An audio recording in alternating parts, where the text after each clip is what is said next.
All women are different, but they are all women. This video is androcentric from a men's point of view and is presented as opinion, commentary, and debate. Expressing opinions is not violence. These are ideas to challenge, question, and argue in public, because classical liberalism relies on the First Amendment for its dialectic. If you are a feminist, then consider this. If patriarchy truly existed as claimed, feminism could not. And if all men are trash and women are equal to men, then what are we to conclude?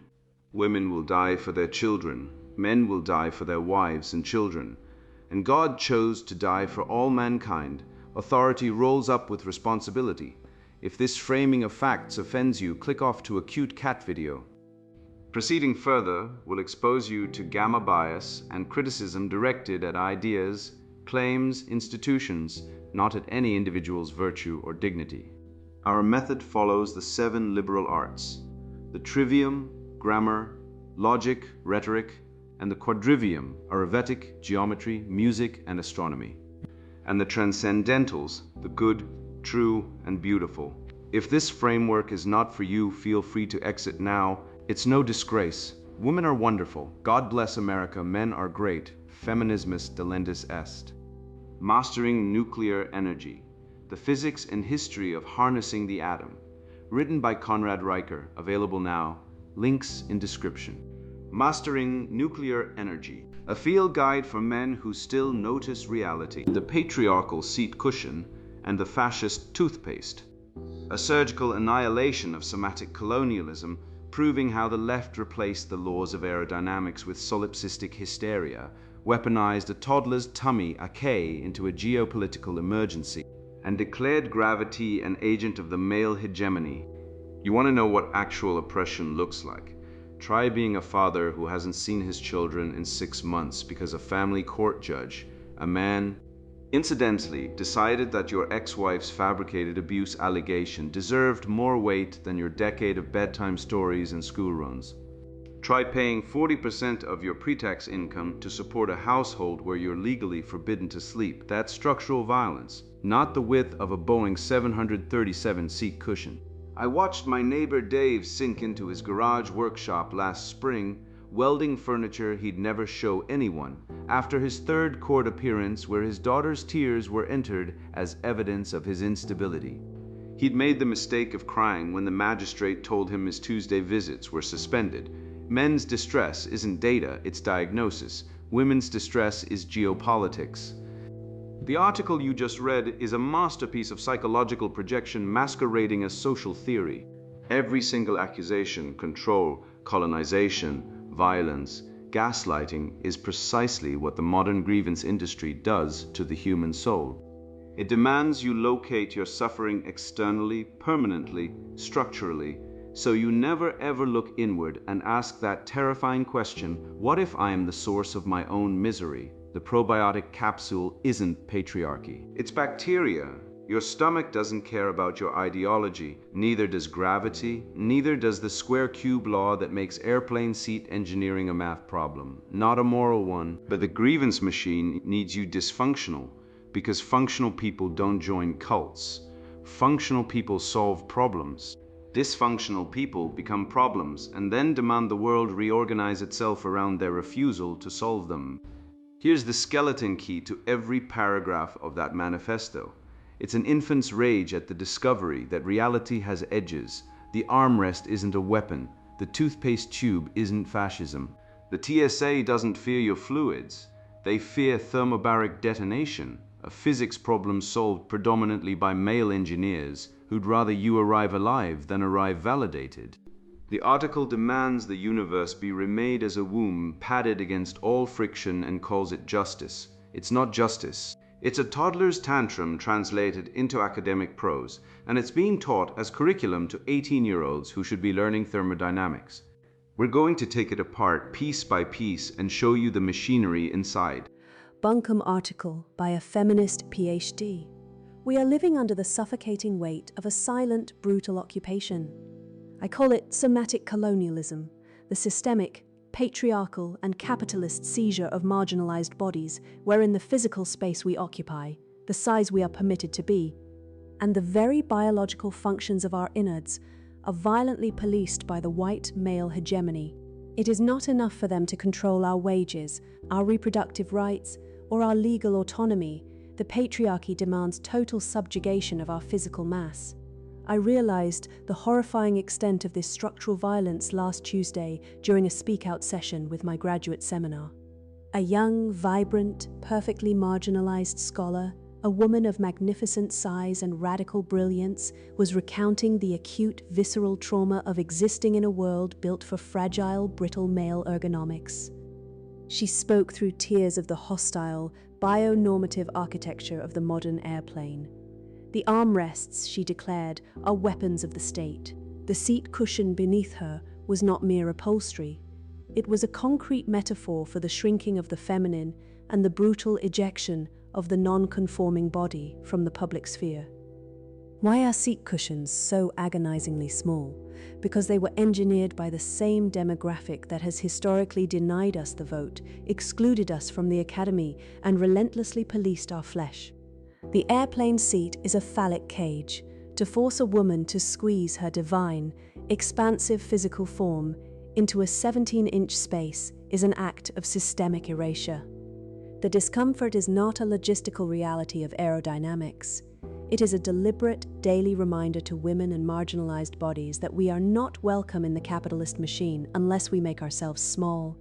But the violence of somatic colonialism does not end with the spatial warfare of public transit. It metastasizes inward, colonizing our very biology through the insidious multi-billion-dollar apparatus of the wellness industrial complex. When women feel the agonizing distress of living in a world that despises them, the patriarchal medical establishment does not diagnose the truth that they are suffering from systemic structural abuse. Instead, the system gaslights them.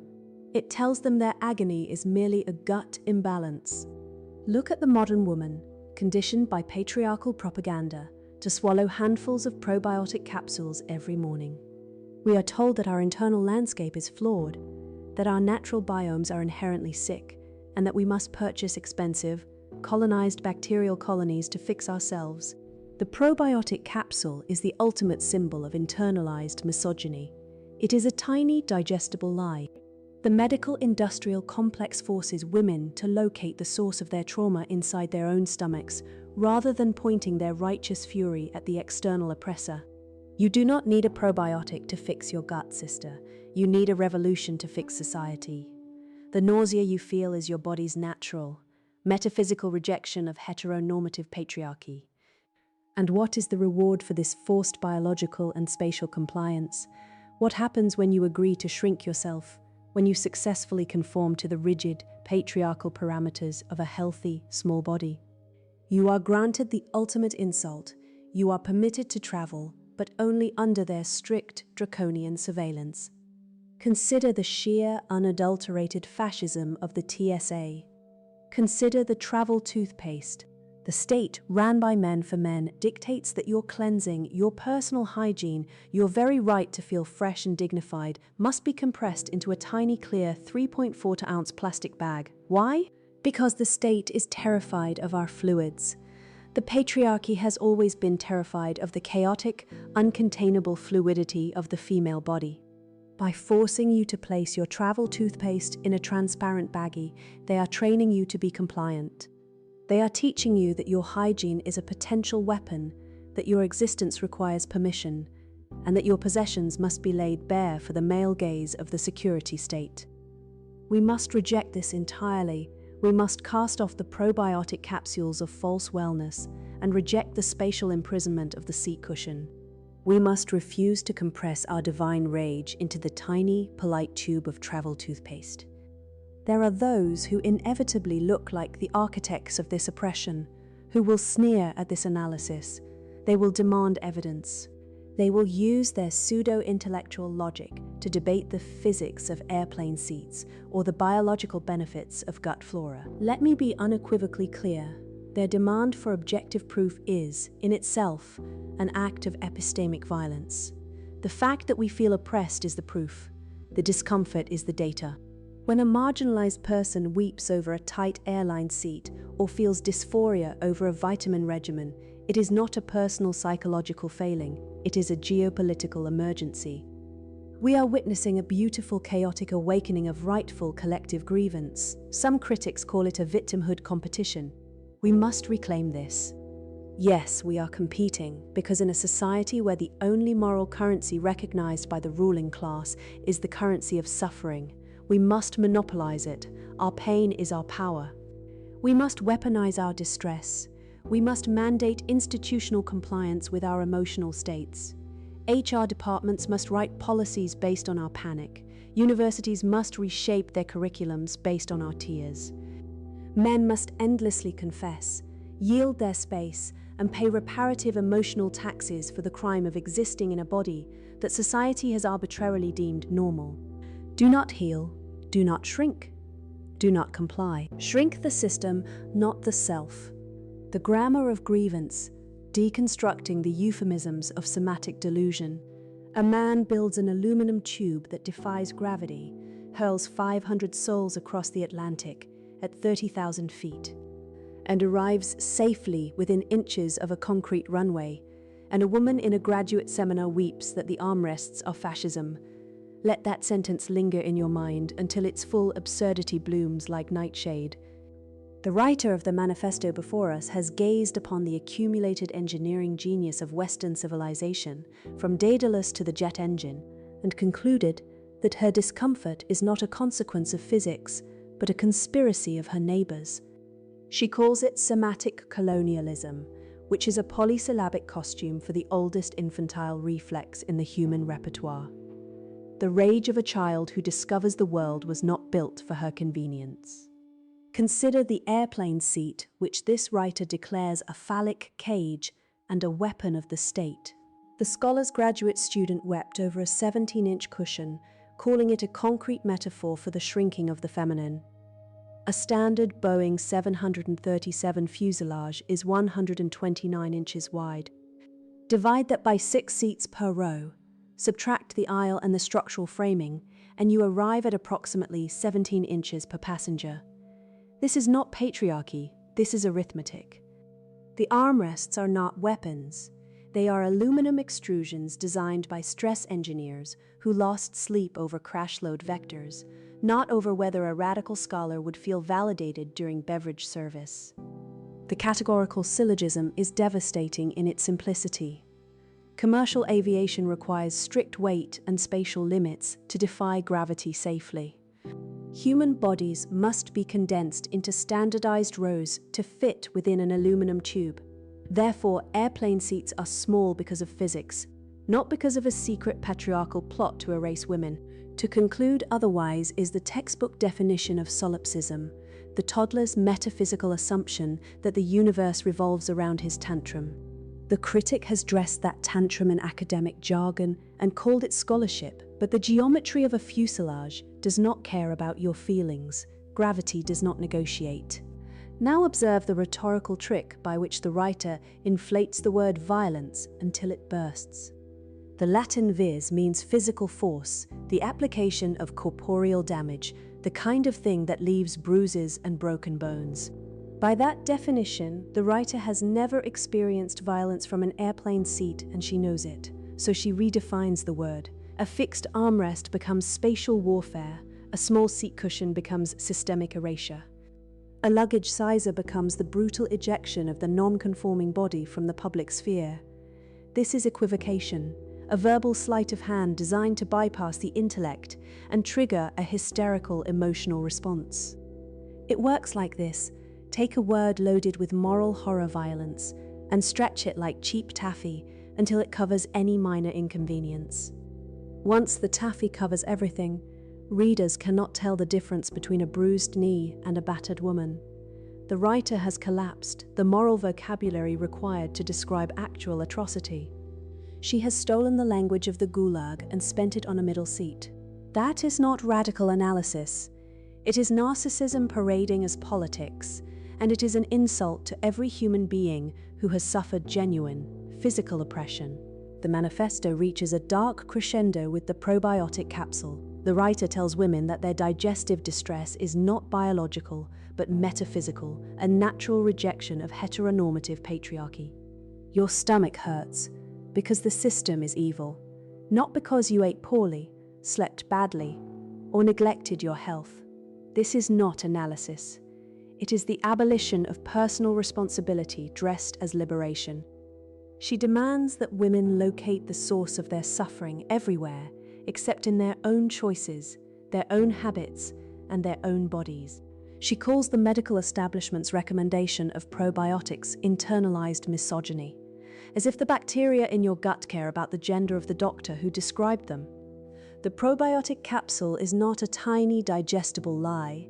It is a common supplement containing Lactobacillus acidophilus, which clinical trials have shown can alleviate irritable bowel syndrome, a condition that affects roughly 15% of the global population, regardless of political affiliation. To tell a woman suffering from genuine gastrointestinal illness that her pain is righteous spiritual suffering, and not a medical condition, is not compassion, it is cruelty. It keeps her sick, aggrieved, and dependent on the very grievance industry that claims to liberate her. The writer does not want to heal women.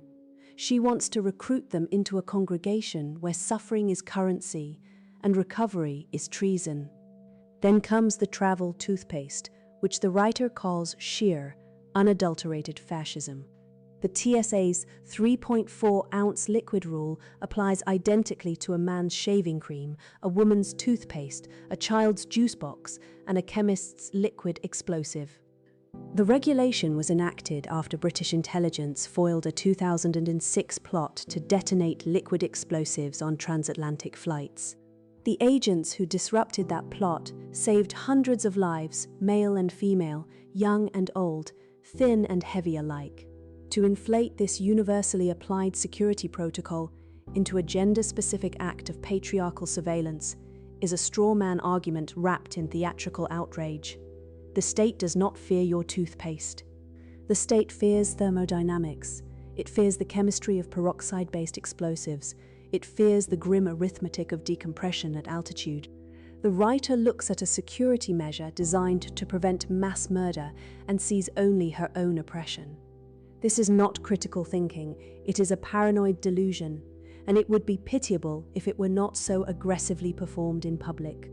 The most chilling sentence in the entire manifesto is this: their demand for objective proof is in itself an act of epistemic violence. The discomfort is the data. This is the death of the logos, the Western tradition's commitment to objective truth as the foundation of all reasoning. The writer replaces evidence with emotion. She replaces argument with accusation. She declares that her tears are grammar, her panic is logic, and her feelings are data. This is the exact epistemology of a toddler. I feel bad, therefore you are bad. In the classical trivium, rhetoric is valid only if built upon sound logic and accurate grammar. She inverts the entire structure. She demands that logic submit to her rhetoric and that grammar bow to her grievance. Once you accept the premise that discomfort equals data, you have surrendered every tool required to distinguish truth from falsehood. You have made yourself a slave to whoever can perform the most convincing distress. This is not liberation, it is a confession of intellectual bankruptcy, and it is the single most dangerous idea in the entire manifesto because it immunizes the speaker against all reason, critique, and accountability. The writer's ultimate demand seals the trap. She writes, "Do not heal." Those 3 words are the manifesto's true face. She does not want women to recover, to grow, to master their circumstances, or to build something lasting. She wants them wounded, angry, and permanent in their grievance, because a woman who heals is a woman who no longer needs her ideology. A woman who builds does not need a revolution, she needs a hammer. A woman who masters her body does not need to blame the patriarchy for her indigestion. She needs a physician and a meal plan. She cannot tolerate that outcome. Her entire status depends on the perpetuation of suffering. She has constructed a self-sealing logical prison. If you agree with her, you validate her delusion. If you disagree, your disagreement is taken as proof that you are the oppressor. Objection becomes evidence of guilt. Dissent becomes violence. This makes her ideology functionally indistinguishable from a cult, and it deserves the same response. Walk away, build something real, and let the seminar room echo with the tears of those who would rather complain than construct. Western civilization was built by men who stared at the physical world, identified its laws, and bent their efforts to master them. The atom does not care about your standpoint. Gravity does not defer to your lived experience. The aluminum tube flies because engineers respected reality enough to calculate its limits. The writer of this manifesto does not respect reality. She resents it. She resents the world for having edges, for having limits, for having standards that do not bend to accommodate her grievance. That resentment is not politics. It is not scholarship. It is acedia, the ancient sin of spiritual sloth, the refusal to do the hard work of becoming excellent, disguised as righteous anger at a world that failed to make excellence easy. The antidote is simple, and it is the same antidote every great civilization has prescribed. Accept reality, master yourself, and build. The seat cushion will still be 17 inches. The difference is whether you weep about it or whether you buy the extra legroom, earn the money to afford it, and spend the flight reading a book instead of inventing new forms of suffering to impose on your neighbors. I have watched the architects of this collapse with the patience of a man who knows he is right, and I will tell you exactly how they did it, not with armies, not with guillotines, but with grammar. They seized the dictionary before they seized the streets. They understood what the men who built this civilization forgot, that whoever defines the terms owns the argument, and whoever owns the argument owns the men. Every tyranny begins not with a boot on the neck, but with a lie on the tongue. And the most dangerous lie is the one that tells you your eyes are wrong and your guilt is permanent. We are now expected to live in a world where hard-won empirical truth is hate, where emotional incontinence is evidence, where the laws of physics are patriarchal oppression, and where you, the men who keep the lights on and the planes in the air, are the enemy simply for existing. So let us examine what happens when a society abandons logos for hysteria, when it decides that the feelings of the dysfunctional outweigh the genius of the builders. The psychosis of the perpetual child, resentment, and the rejection of logos. A civilization that once charted the celestial spheres, mapped the human genome, and split the atom now genuflects before women who weep over airline seats and toothpaste tubes. I want you to hold that thought, really press it into your skull like a coin into clay, because what follows requires you to remember what sanity felt like before the institutions told you it was a hate crime. Consider the word violence. The Latin root is violentia, force, vigor, a physical impetus that bruises flesh and shatters bone. When a man strikes another man with an iron rod, that is violence. When a nation bombs a city into rubble, that is violence. But when a woman of, shall we say, magnificent size must squeeze her divine form into a 17-inch airline seat, that is not violence, that is physics. The airplane does not hate her. The armrest is not a weapon of the state. Aluminum tubing does not possess consciousness, malice, or a patriarchal agenda. It possesses tensile strength and weight restrictions, the same indifferent physical laws that hold up the roof over her graduate seminar and keep the coffee she complains over from floating into the ceiling. To rename the immutable constraints of physical reality as systemic erasure is not social criticism. It is the tantrum of a stunted mind, demanding that the universe apologize for existing. The word colonialism comes from the Latin colere, to cultivate, to till, to settle. The Roman colonist was a farmer who broke difficult soil and made it productive. The British colonist crossed oceans and built trading posts, universities, and legal systems out of wilderness. Whatever crimes accompanied these projects, they required courage, risk, and monumental effort. But the writer of this manifesto wants you to believe she is colonized because a seat cushion is tight. A woman in a graduate seminar shielded from every genuine privation by the accumulated technological miracles of 10,000 years of male labor, claims she is the equivalent of a conquered people because she cannot. comfortably consume her second in-flight packet of peanuts. The arrogance is breathtaking. The ingratitude is theological. She sits inside a pressurized metal tube hurtling through the stratosphere at 500 miles per hour. A miracle that kings and emperors could not purchase with entire treasuries. And her contribution to this Promethean achievement is to weep over the upholstery. There is no colonialism here. There is only a narcissist who has confused her own discomfort with the suffering of the world. Now consider the phrase, marginalized bodies. The word marginal comes from the Latin margo, the edge, the border, the boundary. A margin is the blank space around a text. To be marginalized means to be pushed to the edges of consideration. But these women are not at the margins. They hold the microphone, they control the seminar room. They write the policies that govern your workplace, your university, and your government. They have the entire apparatus of the modern state, the academy, the media, and the therapy industry validating every complaint, subsidizing every grievance, and punishing every dissent. To wield this much institutional power while insisting you are marginalized is not mere hypocrisy. It is a deliberate strategy. The victim position grants moral immunity. The woman who weeps loudest cannot be questioned. Her tears function as a shield against logic, a license to demand without producing, and a weapon to silence anyone who points out that she is crying over the dimensions of furniture. The probiotic passage deserves special attention because it reveals the entire psychological architecture of the grievance machine. A woman feels unwell, she experiences bloating, discomfort, digestive distress. The medical establishment, built over centuries by men who dissected corpses, isolated bacteria, and mapped the human microbiome, offers her a remedy. A capsule containing beneficial bacteria that may restore balance to her intestinal flora. Her response? To declare this remedy a patriarchal conspiracy to colonize her gut. She refuses to locate the problem inside herself. The problem must always be external.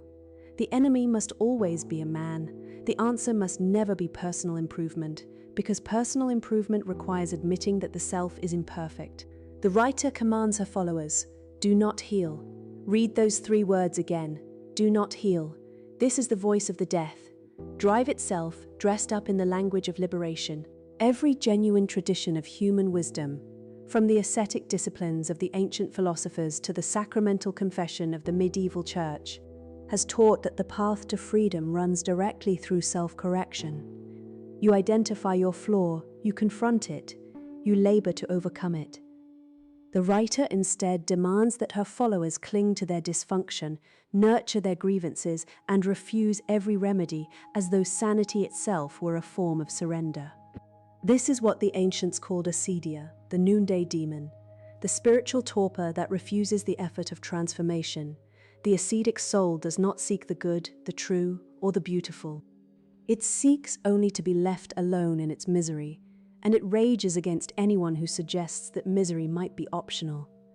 The writer has elevated this spiritual sickness into a political program. Her revolution does not promise a city on a hill, a kingdom of justice, or a fellowship of free minds. It promises a permanent, institutionalized temper tantrum, with HR departments enforcing compliance and universities rewriting curricula to accommodate the fact that someone feels sad about her digestive system. Let us examine who actually built the airplane she despises. The Wright brothers, 2 men, bicycle mechanics with no university credentials, solved the problem of controlled, powered flight through years of painstaking experimentation, physical risk, and mathematical reasoning. They crashed, they rebuilt, they crashed again, they persisted. The jet engine was developed by Frank Whittle and Hans von Ohain, men who burned and failed and iterated until the physics cooperated. The aluminum skin of the aircraft was refined through processes discovered by men who labored in foundries and inhaled toxic fumes. The computer systems that navigate the plane, the radar that guides it, the air traffic control system that prevents mid-air collisions, the GPS satellites orbiting overhead, all of it, every bolt and every line of code, was built primarily by men Over 93% of workplace fatalities are male. Men die in mines, on oil rigs, on construction sites, and in factories so that this writer can sit in graduate seminars and complain about the armrests. She has produced nothing, built nothing, risked nothing. Her entire intellectual contribution is the discovery that her own physical discomfort carries geopolitical significance. And for this, she demands that men confess, yield, and pay reparative emotional taxes. The TSA's liquid restrictions were implemented in August 2006 after British authorities foiled a terrorist plot to detonate liquid explosives disguised as soft drinks on transatlantic flights. The restriction is not about the patriarchy fearing female fluidity. It is about preventing passengers from being vaporized at 30,000 feet by a man named Ahmed, who mixed hydrogen peroxide and Tang in a Gatorade bottle. She sees a security procedure designed to prevent mass murder and interprets it as a personal insult to her hygiene routine. This is not analysis. This is clinical narcissism, the inability to distinguish between a counterterrorism measure and a personal slight. The travel toothpaste restriction is not about the male gaze. The TSA agent does not care about your toothpaste. The TSA agent cares about not being responsible for the deaths of 300 people. The fact that this requires explanation is itself a symptom of civilizational decay. The author writes, "Our pain is our power." Strip away the rhetoric and examine the grammar. Pain is a sensation. Power is the capacity to act. The sentence equates suffering with agency, which means that the more you suffer, the more powerful you become, which means that healing, growth, and self-improvement are acts of political treason that diminish your power. This is the logic of the cult. The cult leader does not want followers who are healthy, independent, and capable of critical thought. The cult leader wants followers who are dependent, wounded, and convinced that the leader alone can articulate their grievance. The author is not a liberator. She is a parasite who feeds on the misery of her followers and converts it into institutional status, grant funding, and seminar attendance. Her demand that you monopolize suffering as a moral currency is a confession that her entire framework has nothing to do with justice and everything to do with power, specifically the power to extract compliance from productive people without having to produce anything herself. Consider the asymmetry of agency.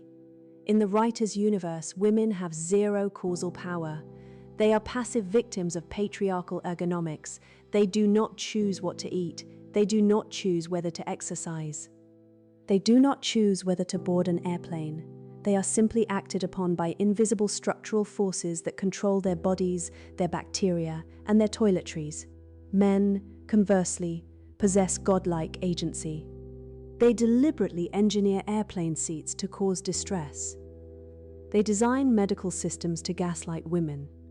They enact security procedures specifically to humiliate female travelers. Every inconvenience suffered by a woman is reclassified as a deliberate act of male malice. This is not a description of reality. This is a paranoid delusion that relieves women of all responsibility for their own bodies and their own choices while imputing demonic intent to men who are simply trying to build functional systems. The data tells a different story. Men account for approximately 80% of all suicides. Men lose custody of their children in family courts at staggering rates. Men work longer hours, die younger, and are incarcerated at far higher rates than women for the same offenses. Men are the only demographic that pays more in taxes over a lifetime than it receives in government benefits. Women, as a cohort, are net recipients of state transfer payments from the day they are born until the day they die. The entire welfare state, the education system, the healthcare apparatus, and the family court system are oriented toward protecting and subsidizing women at male expense. And yet, the writer looks at this apparatus, which extracts trillions of dollars from male labor and redirects them toward female consumption, and concludes that women are the victims because the airplane seat is too small. There is a word for this. The word is resentment, a term that describes the poisonous brew of envy, hatred, and self-pity that consumes those who cannot achieve excellence and therefore seek to destroy the standards by which excellence is measured. She does not want bigger airplane seats. She could purchase a first-class ticket if she valued space above other expenditures. She does not want better health. She could change her diet, exercise, and consult a physician. She wants the gratification of blaming someone else for her own dissatisfaction, and she has discovered that the institutional apparatus of modern academia will reward her for doing so. Every tear she sheds over an armrest is converted into academic credit, social media engagement, and moral authority. The incentive structure is perfectly aligned. The more she suffers, the more status she acquires, which gives her every reason to continue suffering and no reason whatsoever to heal. She commands her followers to shrink the system, not the self. But the system she wishes to shrink is the only thing keeping her alive. The system grew the food she eats. The system purified the water she drinks. The system manufactured the device on which she composed her manifesto. The system maintains the electrical grid that powers her seminar room, the sewage treatment plants that dispose of her waste, and the pharmaceutical industry that produces her birth control. Without the system built and maintained primarily by men, she would be foraging for roots and dying of dysentery before the age of 35. She does not want to destroy the system, she wants to capture it. She wants to ride in the airplane without having to contribute to its construction. She wants to consume the products of masculine labor without acknowledging that labor even exists. She wants to eat the harvest while cursing the farmer. This is the eternal temptation of the feminine pathology when stripped of masculine ordering, to demand the benefits of civilization without accepting the disciplines that make civilization possible. The discipline of engineering requires conformity to physical law. The discipline of medicine requires the acknowledgement that bodies malfunction and need repair. The discipline of security requires the acceptance that not everyone on an airplane is a victim of the patriarchy. Some of them are genuinely trying to blow it up. She rejects all of these disciplines because they require her to conform her desires to reality. She demands instead that reality conform to her desires, and she has marshaled an entire academic industrial complex to support this delusion. The antidote is simple, though not easy. Men must refuse the burden of guilt. You did not design the airplane seat to oppress anyone. You did not invent the TSA to humiliate anyone. You did not create the probiotic to colonize anyone's gut. You built the airplane. You enforced the security. You mapped the microbiome.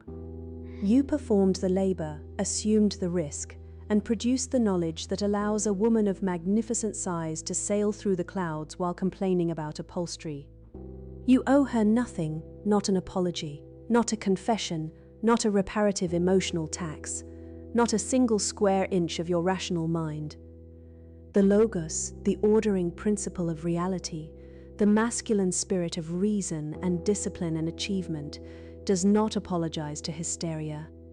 It stands firm, like the foundations of a cathedral, and waits patiently for the tantrum to exhaust itself.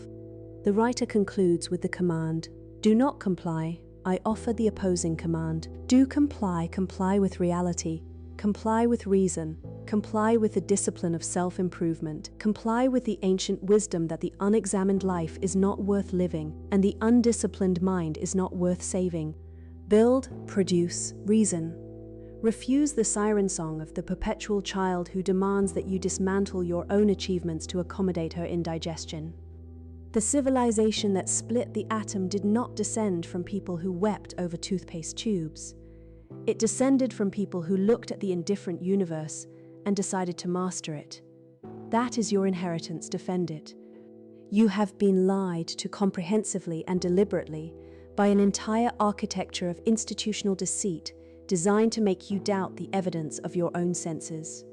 You have been told that your rational mind is violence, that your biological instincts are pathology, and that your very existence as a thinking, competent man is an original sin requiring endless atonement.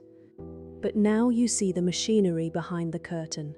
You understand that when a grown woman weeps over an airplane seat and demands the world rewrite the laws of physics to accommodate her emotional dysregulation, This is not political activism. This is a psychological crisis, masquerading as a social movement.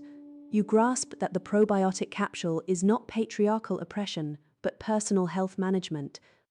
That the TSA agent examining your toothpaste is not enforcing phallic supremacy, but preventing your aircraft from exploding at 30,000 feet. These are not opinions. These are immutable facts of reality that no amount of academic newspeak can alter. Consider what we have actually documented here. We have demonstrated, through rigorous syllogistic reasoning grounded in the Western canon of logic, stretching back through scholasticism to Aristotle himself, that the entire ideological framework of somatic colonialism collapses under the weight of its own internal contradictions. Its proponents demand evidence while declaring evidence collection to be violence. They claim oppression while occupying positions of unprecedented institutional power. They preach liberation while enforcing intellectual conformity through shame, ostracism, and professional destruction. This is not a philosophy. It is a diagnostic criterion. When an ideology tells you that your healing is betrayal, that your peace is complicity, and that your rational inquiry is assault, you are not listening to a political theory. You are listening to a death cult recruiting among the emotionally unstable. The statistics tell a story that no amount of rhetorical misdirection can bury. Men constitute 78% of workplace fatalities, yet we are told that airplane armrests constitute systemic violence against women. Men account for over 80% of suicides, yet universities allocate resources to counseling centers that pathologize masculinity itself. Family courts award maternal custody in over 80% of contested cases, yet the prevailing narrative insists women remain systematically subjugated by patriarchal legal structures. Men pay over 70% of net lifetime income taxes, while consuming a fraction of the social services those revenues fund, yet the prevailing academic discourse frames male existence as parasitic and female dependency as empowerment. These numbers are not abstractions. They represent millions of individual men crushed beneath the machinery of an ideology that denies their suffering while amplifying every feminine inconvenience into a geopolitical emergency. The gamma bias embedded in our institutions ensures that male disposability remains invisible while female discomfort receives immediate institutional remediation. This is not equality. This is parasitism dressed in moral language. You now possess something that the architects of this ideology fear more than anything else: the ability to see their operations clearly, to name their tactics precisely, and to dismantle their arguments methodically. You understand that their power depends entirely on your compliance, your silence, and your willingness to accept collective guilt for crimes you never committed. When you refuse to apologize for the aerodynamic properties of commercial aircraft, when you decline to accept responsibility for a woman's gastrointestinal distress, when you simply laugh at the assertion that airport security procedures constitute gender-based persecution, you starve the beast of the emotional energy it requires to survive. Your calm, reasoned refusal to participate in their psychodrama is the most devastating weapon you can wield, because their entire system requires your submission as its fuel. The civilization that gave the world the concept of objective truth, that built the philosophical architecture enabling scientific inquiry, that established legal traditions predicated on evidence rather than accusation, that engineered the literal miracle of powered flight, this civilization was not constructed by people who demanded reality accommodate their feelings. It was built by men who subjected their minds to the rigorous discipline of logic, who accepted the supremacy of natural law over personal preference, who understood that mastery of the physical world requires submission to its unyielding principles. The atomic age itself, that ultimate expression of human intellect, unlocking the fundamental forces of nature, emerged from exactly this tradition of disciplined rationality that the somatic colonialists now denounce as epistemic violence. There is profound irony here. They type their manifestos on devices built by engineers they despise, fly to their conferences on aircraft they consider oppressive, and broadcast their grievances through networks constructed by the very masculine competence they seek to dismantle. The parasitism is not incidental to their ideology, it is its essential nature. Your duty now is straightforward. Speak the truth without apology. Defend reason without concession, and build without seeking permission from those who have declared your very existence to be problematic. You owe no reparations for the crime of rationality. You bear no guilt for the sin of competence. You are the inheritors of a civilization that unlocked the atom, mapped the human genome, and placed men on the surface of the moon, and you are being told by professional victims that the true pressing emergency of our age is the dimensions of a seat cushion on Spirit Airlines. Refuse the frame entirely. Walk away from the bargaining table where your accusers demand you confess to crimes they cannot define committed against victims they cannot produce. Evidenced by data they insist does not exist because feelings have replaced facts as the currency of moral authority. The West does not need to be dismantled. It needs to be reclaimed by the men who built it, defended by the men who maintain it, and restored to the principles that made it the most productive and just civilization in human history. Go forth armed with what you now know. Share this analysis with every man who senses that something has gone profoundly wrong, but lacks the vocabulary to articulate it precisely. Expose the machinery every time it manifests, in your workplace, in your university, in your family court, in your media. Every man you awaken weakens their grip. Every truth you speak chips away at their foundation. Every time you simply refuse to play along with the charade, you accelerate the collapse of their credibility. The truth does not require your belief to remain true. It merely requires your willingness to state it plainly. State it. The West is counting on exactly this kind of quiet, unshakable resolve. And now the sponsored book introduction. Mastering Nuclear Energy. The Physics and History of Harnessing the Atom. Modern men are fed lies with their breakfast cereal. They're told their ambition is toxic, their strength is oppressive, and their genius is obsolete, all while propping up a society that despises them. I wrote this book because I've lived the slow rot of male purpose. I watched friends crushed by divorce courts, their paychecks funneled into systems that paint them as villains. I saw bureaucrats strangle nuclear projects, the pinnacle of human achievement, to appease activists who'd rather freeze in the dark than admit men built the world. This isn't a theoretical gripe, it's a war, and nuclear energy is the hill we must seize. My decade in reactor design taught me two truths. First, every kilowatt of atomic power is a middle finger to the weakling gods of green virtue. Second, the same traits that built reactors' risk-taking, spatial mastery, relentless focus, are under siege by a culture that pathologizes masculinity. The Manhattan Project wasn't built by committee or pronouns. It was forged by men who stared into the atomic abyss and didn't blink. Today, those men would be cancelled for toxic confidence. This book is for men who tired of being gaslit. You'll learn how male engineers outsmarted Soviet red tape, why nations led by women crumble into energy poverty, and how to shield your legacy from divorce vultures. You'll see why fusion research, a 98% male field, is humanity's last hope, and why diversity quotas sabotage reactors. If you've ever clenched your jaw as a wind turbine failed during a blackout, or seethed as your paycheck vanished into a system that calls you privileged while draining your labor, this is your manifesto. Non-target readers, activists, academics, anyone who thinks toxic masculinity caused 3 Mile Island should exit now. Buy a soy latte, hug a solar panel, and pray the grid holds. For the rest, you'll master the physics that feminists fear, dismantle the marriage industrial complex, and turn atomic science into personal power. The future belongs to builders, not whiners. Let's reclaim it. Mastering Nuclear Energy, The Physics and History of Harnessing the Atom, written by Conrad Riker. Buy now, links in description.